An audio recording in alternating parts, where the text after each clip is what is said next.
Welcome to our channel. Today we how to uninstall Jupyter Notebook server, full guide step by step clearly. To uninstall the Jupyter Notebook server, first, ensure you have access to your command line interface.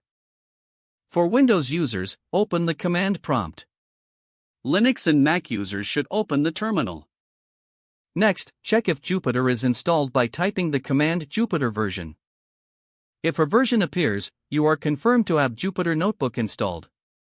To uninstall, type the command pip uninstall Jupyter. Press enter to execute the command. You will see a prompt asking for confirmation to proceed with the uninstallation. Type Y and press enter.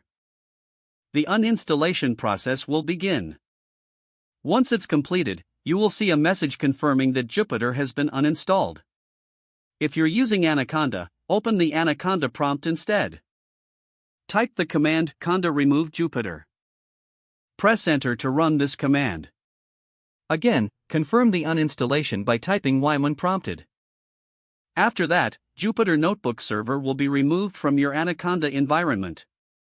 To verify that Jupyter has been successfully uninstalled, type Jupyter version again.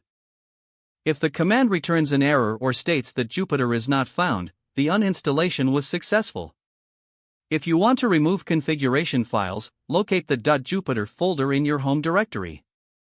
Delete that folder to clean up any remaining configuration settings. You have now successfully uninstalled the Jupyter Notebook server. If the page does not load, refresh the browser or try again in a private or incognito window. Make sure you are using the correct email address, then retype it carefully to avoid small typos. If your password is not accepted, use the reset option and create a new strong password you can remember.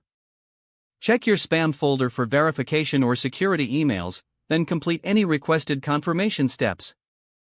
Enable two-factor authentication if available to improve account security and reduce unauthorized access risk. After signing in, review your profile details so your contact information and settings are accurate and current. If you see an error message, note it down and try again after restarting your device and internet connection. Don't forget to like this video and subscribe to our channel for more step-by-step tech guides.